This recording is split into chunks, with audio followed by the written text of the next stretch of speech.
Hai, Assalamualaikum dan selamat sejahtera semua. Okey, hari ini saya akan kongsikan resepi macam mana kita nak buat laksa Sarawak. Okey, untuk laksa Sarawak ni saya akan gunakan pes sahaja untuk membuatnya. Misal kata kat tempat korang tak ada pes ni kan, senang je cari kat online shopping seperti Shopee ke, Lazada ke, ada je kat situ.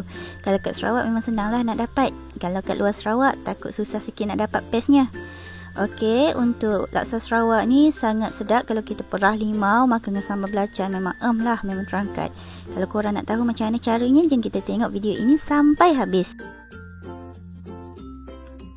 Di sini saya sertakan juga senarai bahan yang kita perlukan untuk membuat laksa Sarawak. Langkah pertama, kita akan masukkan lebih kurang 2 liter air dan kita akan didihkan air tu terlebih dahulu. Apabila air dah mula mendidih, kita akan masukkan setengah dada ayam dan kita akan masukkan juga udang secukupnya. Untuk kuantiti udang ni terpulang pada korang nak pakai berapa banyak. Kedua bahan ini kita akan rebus sehingga udang dan ayam masak. Memandangkan udang kita cepat masak, so kita akan angkat dahulu dan kita akan sejukkan.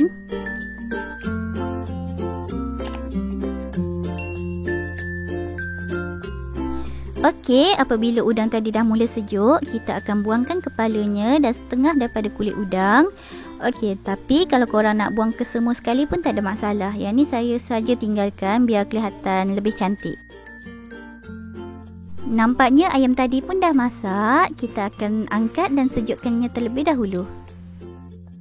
Kita akan masukkan kepala dan kulit udang yang telah kita kupas tadi. Kemudian kita akan masukkan juga pes laksa Sarawak.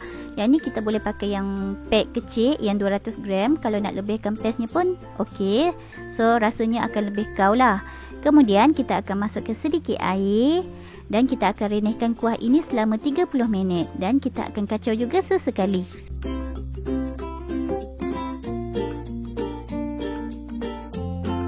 Setelah 30 minit kita renehkan di atas api, kita akan tuangkan kuah laksa tadi ke dalam periuk yang lagi satu dan kita akan tapis ke semua bahan-bahan kasar yang telah kita masukkan sebelumnya.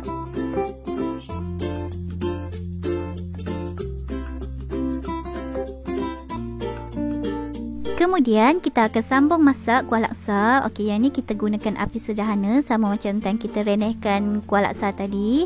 Kemudian kita akan masukkan 1 cube pati ikan bilis. Kita akan perasakan kuah laksa kita menggunakan garam, serbuk perasa dan gula mengikut cita rasa masing-masing.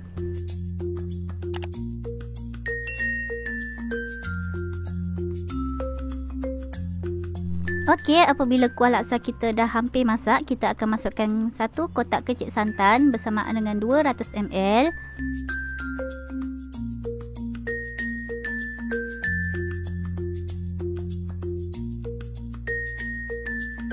Jika ada lebihan santan pada kotak, kita akan masukkan sedikit air, goncangkan dan masukkan ke dalam kuah laksa. So tak adalah membazir.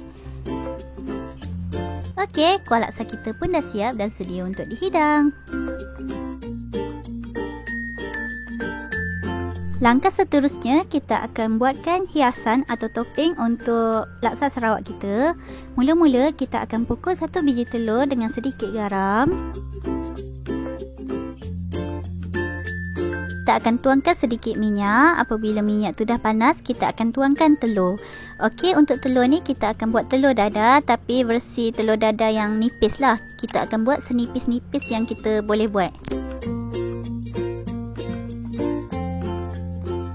Okey, misal kata telur korang jadilah macam saya ni kan, dan nak terbalikkan tu terkoyak pula.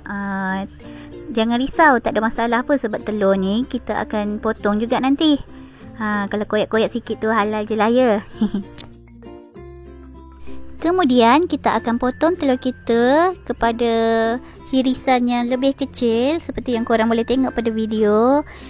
Okey, dia akan jadi macam ni. Kita akan hiris-hiris kecil macam tu.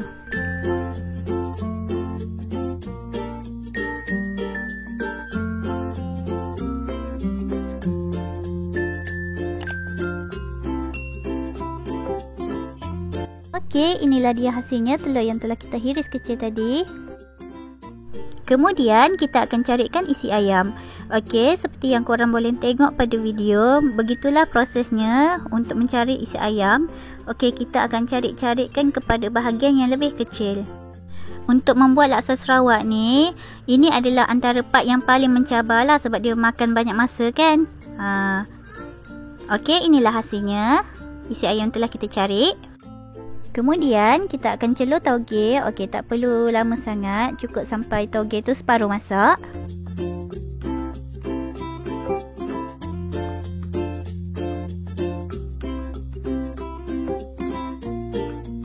Menggunakan air rebusan yang sama, kita akan masukkan sawi atau pakcoy. Di sini saya gunakan pakcoy sebab sawi tak ada. Mula-mula kita akan rebus tangkai atau batangnya dahulu, barulah kita masukkan daunnya, dan barulah kita angkat dan teruskan airnya. Kemudian kita akan rebus air sehingga mendidih, barulah kita masukkan bihun. Okey, untuk bihun ni kita akan rebus dalam seminit 2 je sampai ianya lembut, barulah kita angkat dan teruskan airnya.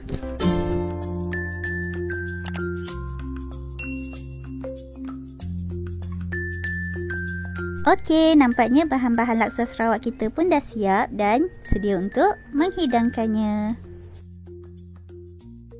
Untuk hiasan dan topping yang lain, saya ada juga sambal belacan dan juga potongan cili besar serta sedikit limau kasturi.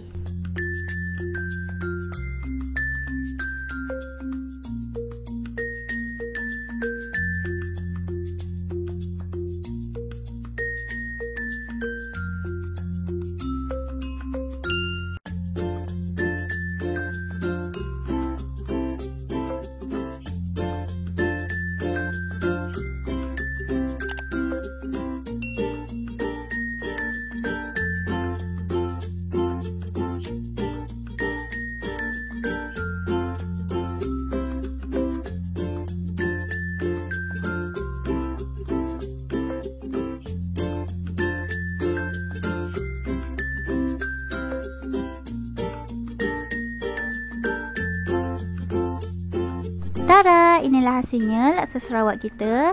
Okey, sebenarnya nak buat laksa Sarawak ni dia tak adalah susah mana pun. Cuma dia jenuh sikit lah sebab banyak peragat ke atas tu kan. Sebab banyak step nak kita buat. Kalau kita buat laksa Sarawak, laksa utara pun sama juga macam tu. Banyak peragat di atasnya. Okey, untuk rasa paste tu memang padu sebab penuh dengan rempah dalam tu kan. Tambah lagi dengan ada rasa santan, lemak-lemak berempah tu memang kita perah pula limau kasturi dengan sedikit sambal belacan, memang terbaik. Korang patut cuba. Okey, untuk korang yang dah tengok video ini, jika anda suka jangan lupa untuk subscribe dan like video ini dan selamat mencuba.